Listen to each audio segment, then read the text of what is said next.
I'm going to bring in our doctor panel to discuss this. Joining us now this morning, Dr. Rossi Hassad, an epidemiologist and statistician, and Dr. David Petrino, the co-director of Precision Recovery at Mount Sinai Hospital in New York. Very happy to have both of you on right now. Let's start with you, Dr. Hassad. We see this drop in the models. Is this because of social distancing as a whole? Kind of explain that to us. I think it's reasonable to attribute this to social distancing. And I would say that the downward, the decline or the lower estimates are more realistic because they are based on current data that reflect the true variability of this epidemic.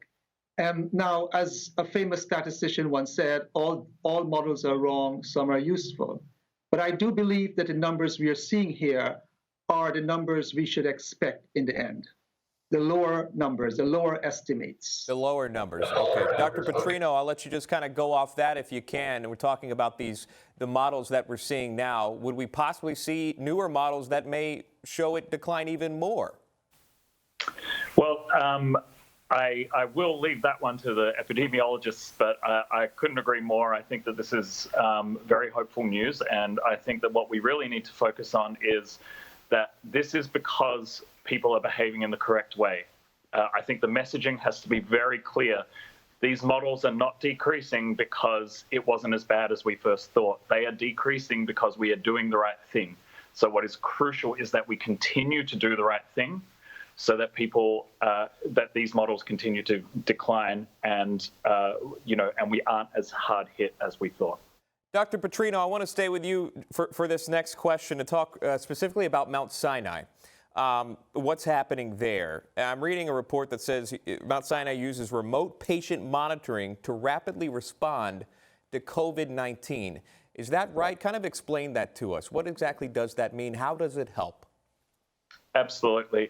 So Mount Sinai's response to the crisis has been amazing, and we have unveiled a number of different telehealth services in order to allow New Yorkers and people beyond New York to feel safe and taken care of as this virus spreads. One of the first things that Mount Sinai did to roll out a telehealth response to the virus was a telehealth program called Mount Sinai Now, which allows individuals who are worried to get in contact with a doctor quickly, and the doctor would provide initial evaluations and encounters about how things are going.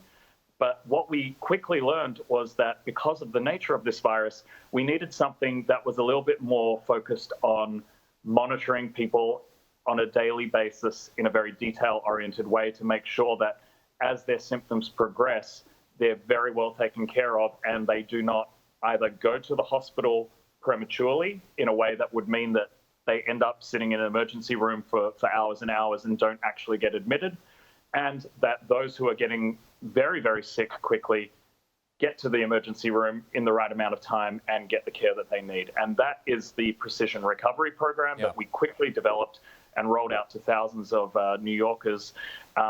Basically, we track symptoms every single day. An individual is always watching every single one of our precision recovery patients on a daily basis, and they touch base with them once per week to make sure that they're doing okay. Well, it's a huge thing there. I want to continue the conversation. Dr. Hassad, I'll get to you the next hour when we talk to you, but huge stuff there. Good to see you both. Dr. Rossi Hassad, epidemiologist, statistician, Dr. David Petrino, co-director of Precision Recovery at Mount Sinai Hospital in New York. Good to see you. Stay safe. Thank you.